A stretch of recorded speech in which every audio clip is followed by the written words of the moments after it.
Bismillahirrahmanirrahim. Alhamdulillahilladzi ja'ala al-fikra sirajal qulub biha yattadihul mahasin wal uyub. Ashhadu an la ilaha illallah wahdahu la syarika lahu alimul ghuyub. Wa ashhadu anna sayyidana Muhammadan abduhu wa rasuluhul habibul mahbub. Allahumma salli wa sallim ala sayyidina Muhammadin at-tahiri minal uyubi waz zunub wa ala alihi wa sahbihi wa zurriyyatihi wa atba'ihi wa man ilaihi mansub. Amma ba'd.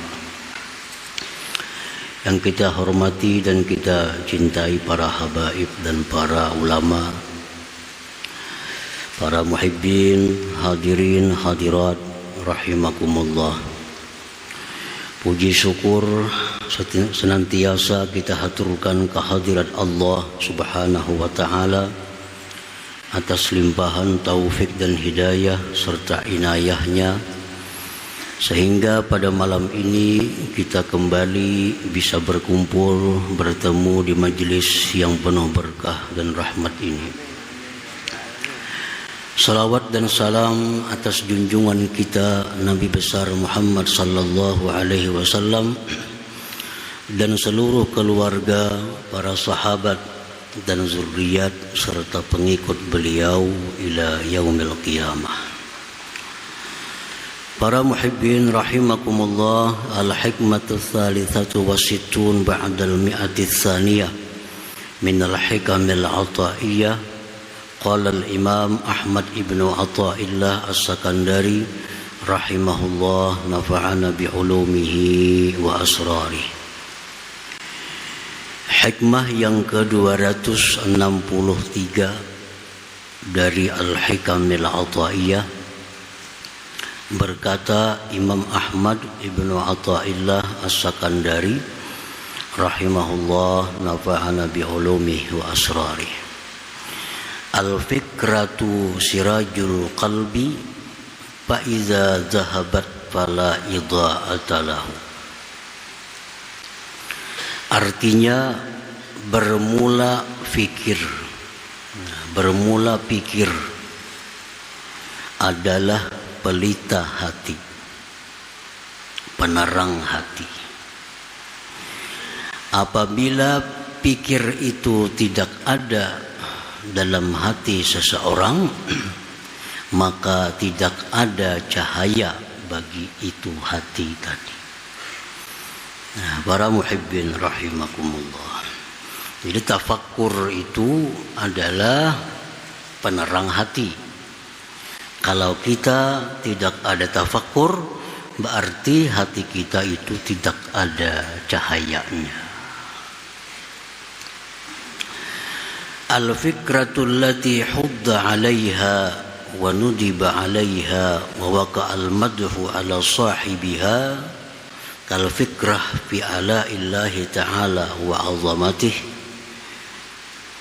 wa bi islahi qalbihi wa dinihi wa fi fana'id dunya wa gururiha wa khissati ahliha wa fil fikrati fi 'awaqibil umur wa amsalihha. Bermula pikir atau tafakkur yang dianjurkan atasnya, yang disuruh atasnya, yang jatuhlah pujian atas orangnya, yaitu seperti memikirkan ala illah ta'ala, nikmat-nikmat Allah subhanahu wa ta'ala, wa azamatih, dan kebesarannya, seperti keterangan yang telah lalu. Wa bi islahi qalbihi wa dinih, dan berpikir tentang membaguskan hatinya dan agamanya. Berpikir tentang membaguskan hati daripada segala yang tidak baik. Seperti hati yang ada sombongnya, lalu dia berpikir bagaimana caranya menghilangkan kesombongan ini. Jalan apa yang dilakukan untuk menghilangkan kesombongan ini? Dendam, iri dengki. Nah, itu sifat-sifat yang tercela yang ada di dalam hati itu kada akan bisa hilang kalau kita kada berpikir bagaimana caranya untuk menghilangkan itu. Wadinih dan agamanya. Berpikir bagaimana wudunya supaya bagus, sembahyangnya supaya bagus, puasa, zakatnya, hajinya supaya bagus. Berpikir kayak apa caranya supaya wudu kita ini menjadi wudu sempurna. Berpikir kayak apa caranya supaya sembahyang ini sembahyang yang bagus. Nah, ini tafakur yang dianjurkan pula. Wa fi fana'id dunya wa gururiha wa khissati ahliha, dan seperti pula berpikir tentang hilangnya dunia ini. Nah, tentang fananya dunia dan tipu dayanya dunia dan hinanya para pecinta dunia itu. Kita disuruh berpikir tentang dunia ini. Bila kada kita meninggalkan, inya meninggalkan kita. Ada orang yang bangkrut sebelum mati, berarti dunia yang meninggalkan dia. Ada orang yang di tengah kaya-kayanya mati, berarti dia meninggalkan dunia. Nah, itulah dan tipu dayanya dunia ini dan kehinaan para pecinta dunia itu. Nah, para muhibbin rahimakumullah, tafakkur tentang itu merupakan tafakkur yang terpuji, tafakkur yang kita disuruh untuk melakukannya. Wa fil fikrati fi awaqibil umur, dan berpikir tentang akibat perkara-perkara. Apabila kita hendak melakukan sesuatu, kita disuruh berpikir, kalau aku lakukan sesuatu ini akibatnya apa? Baik akibat di dalam dunia atau akibat di akhirat. Nah, tafakkur tentang itu lebih baik daripada ibadah setahun. Seperti yang disebutkan dahulu itu. Apabila ada ajakan nafsu, ajakan syaitan untuk berbuat satu maksiat, nah pikirkan akibatnya. Apabila kita berpikir tentang akibatnya, pasti kita akan bisa menghindari, menolak ajakan-ajakan daripada nafsu dan syaitan itu. Kenapa orang melakukan maksiat? Karena ketiadaan tafakkur. Nah, begitu nafsunya mengajaknya, syaitan menggodanya, langsung diturutinya. Terjadilah maksiat-maksiat itu. Andai kata dia menggunakan fikir tentang akibat dari maksiat itu, maka itu kada akan terjadi. Para muhibbin rahimakumullah, contoh seperti ajakan nafsu, ajakan syaitan misalnya untuk melakukan riba umpamanya. Ada peluang, ada kesempatan, ada tawaran untuk melakukan riba ini. Nah, itu mesti tafakkur, akibatnya apa? Kalau aku pinjam duit ini demikian berbunga-berbunga, kena akibatnya apa? Karena syaitan nafsu ini hanya untuk mementingkan sesaat. Syaitan mengajak kita untuk kenikmatan sesaat. Dapat duit banyak, nukar ini, nukar itu ajakan syaitan. Untuk kepentingan, kelezatan, kenikmatan sesaat. Kada berpikir tentang akibat. Nah, berpikir tentang akibat. Kalau aku lakukan ini riba, apa akibatnya? Nah, antara lain akibat-akibat riba. Rasulullah SAW bersabda, "Ar-riba wa in kathura fa ila killin." Ujar Nabi, riba itu walaupun banyak menguntungkan, tapi akhirnya kebangkrutan. Nah, itu sabda Nabi. Nah, kita berhutang, berbunga, banyak dapat duit sekian miliar. Tapi ujar Nabi, fa'ila killin, ujung-ujungnya kena bangkrut. Ujungnya bangkrut. Ini sabda Nabi, yang mana beliau tidak bertutur kecuali wahyu dari Allah Subhanahu wa ta'ala. Oh, kenapa ada orang riba maka sugih sampai mati-mati sugih? Kalau tidak pernah bangkrutnya, maka orang itu riba.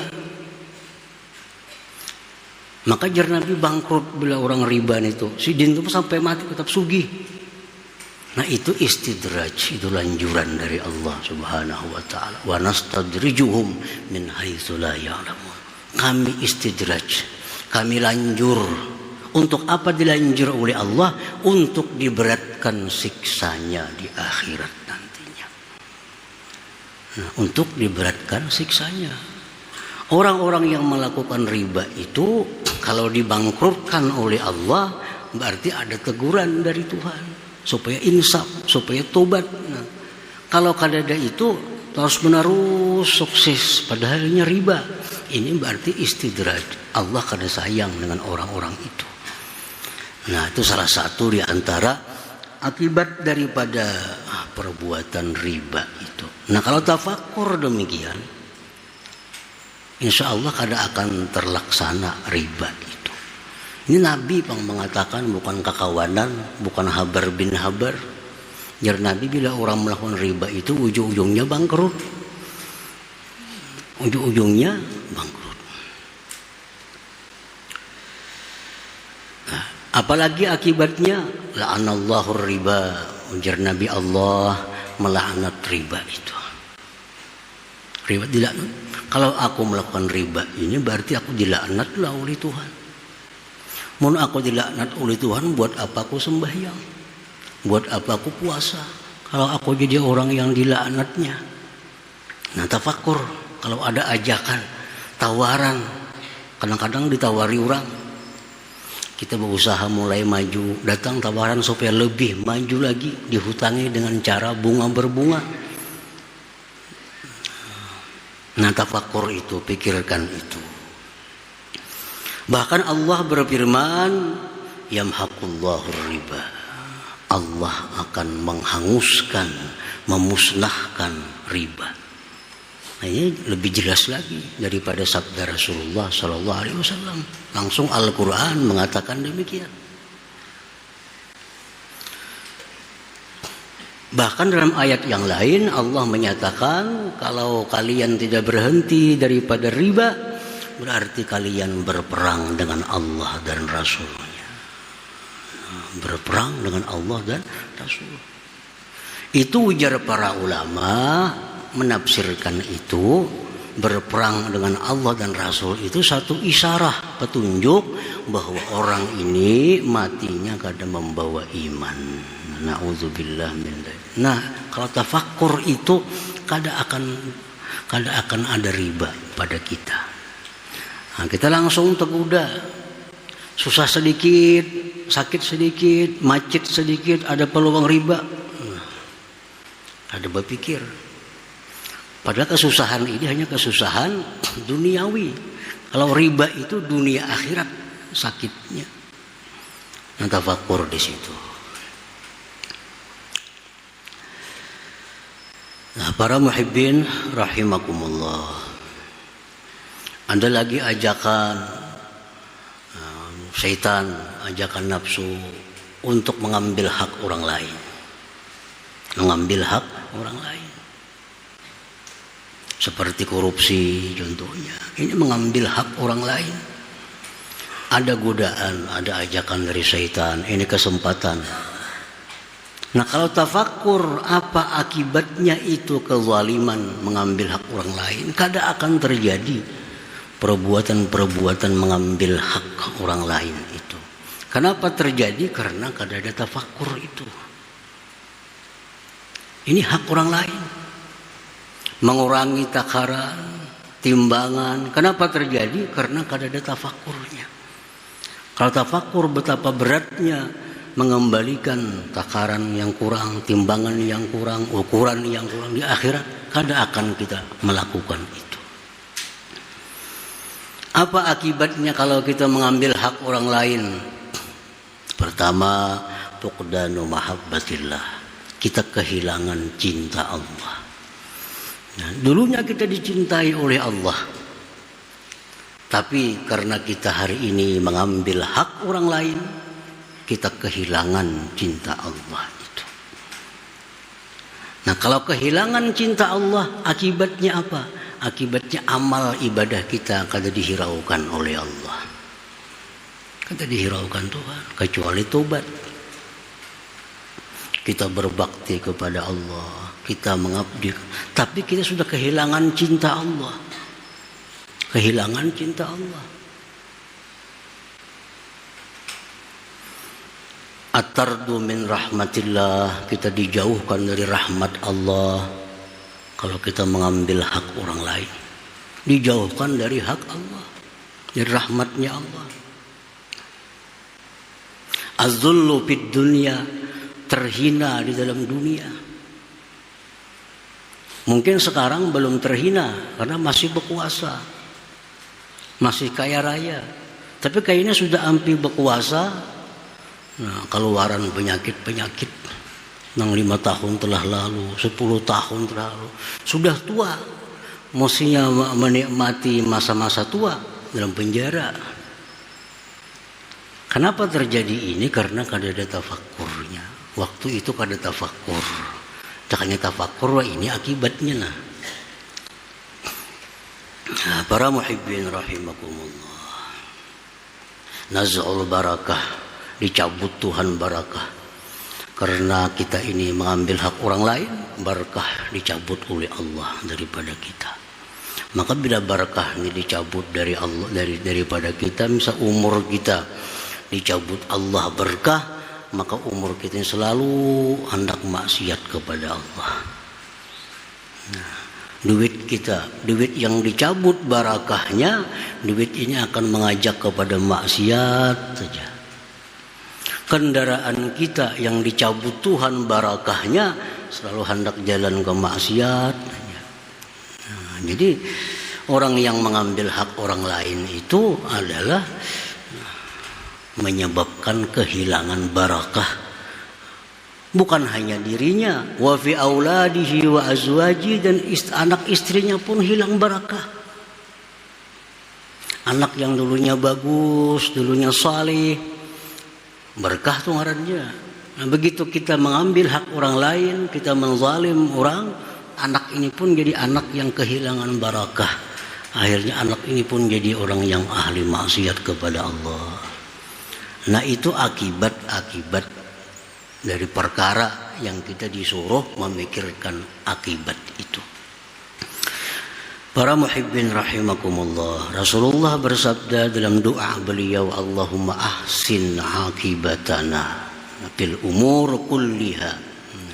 Ya Allah, baguskanlah akibat kami pada segala perkara. Karena akibat ini, yang penting akibat. Pemulaan itu kada penting. Orang belum lari, pemulaan palajunya. Tengah jalan siup. Itu akibatnya kada bagus. Nang perlahan tapi akibatnya baik, juaranya. Nah, itu doa Nabi, Allahumma ahsin akibatana. Akibat kami jadikanlah akibat yang bagus. Fil umur kulliha, pada seluruh perkara. Dagang kita dagang yang berakibat bagus, menuntut ilmu kita menuntut ilmu yang berakibat bagus. Nah, semua Nabi minta kepada Allah, ahsin akibatana. Para muhibbin rahimakumullah. Jadi tafakkur yang kita disuruh dengannya antara lain adalah tafakkur tentang awaqibil umur, akibatnya. Ini mau aku makan ini nih, naik darah nih. Udah berani makan kita, sudah tahu.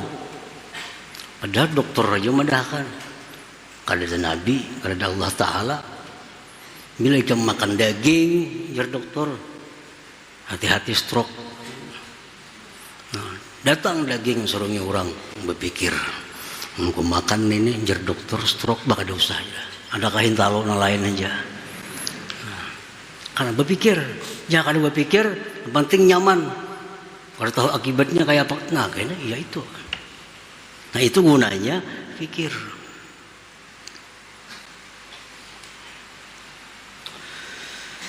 Jadi al-fikratu sirajul qalbi, fikir seperti tadi adalah pelita hati. Itu pelita hati.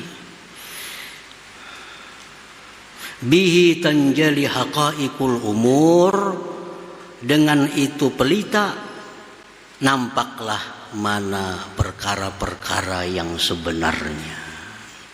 Nah, kita tarang, kita tahu namanya duit, namanya kertas. Mentarang. Amunnya kadap, nah kada tahu di duit, kada tahu di kertas, ukut semuaan. Dengan itu cahaya, nah, nampak jadinya perkara-perkara yang bujur. Fayazharu bihil haqqu haqqa wal batilu batila.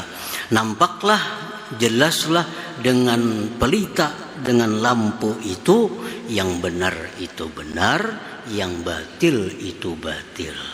Nah, jadi supaya hati ini terang, kau melihat mana bujur mana salah, salah satunya adalah al-fikrah atau tafakkur tadi. Para muhibbin rahimakumullah, fal qalbul khali 'anin nur, bermula hati yang kosong, yang sunyi daripada cahaya. Nah, nang kada berpikiran tadi, ada peluang ambil, ada peluang ambil, ada hidangan makan, kada berpikiran. Nah, itu hati yang kosong dari cahaya, kal baitil muzlim, seperti rumah yang gelap gulita. Kita menuju lawang aja kada kawa, menggelap gulita. Lawang lamari, juga lawang wisi, nyakadap. Nah, kal baitil muzlim, wala yakunu fil qalbil muzlim, dan tidak ada pada hati yang gelap itu illal jahlu, kecuali jahil. Nah, karena kita ini gelap, kalau kita kada tahu, lalu jahil. Wal ama, dan buta, wal gurur, dan terperdaya jadinya. Dikira kertas ini duitnya kadap, sekalinya kertas suara, sekali katarang. Nah, wal gurur, terperdaya. Jadi artinya orang yang tidak tafakur, tidak mau berpikir, itu akan mudah tertipu. Akan mudah tertipu karena ketiadaan tafakur di dalam hatinya tadi. Nah, al-fikrah sirajul qalbi, pikir itu pelita hati. Fa idza zahabat fala idha'ata lahu, bila mana hilang, tidak ada fikir, hati jadi tidak bercahaya lagi. Nah, para muhibbin rahimakumullah, kenapa kita mau sembahyang? Karena kita berpikir, mun aku sembahyang ini ada harapan ke surga. Mun kada sembahyang ke neraka, kada wani. Lalu sembahyang, berpikir kita. Kenapa nuntut ilmu? Karena kita berpikir. Kada menuntut, kada tahu apa nang jar Tuhan, nang jar Nabi. Jadi itulah tafakur. Jadi jar Nabi tafakur sesaat. Lebih baik daripada kita beribadah setahun tapi kada ada tafakur dalam setahunan itu.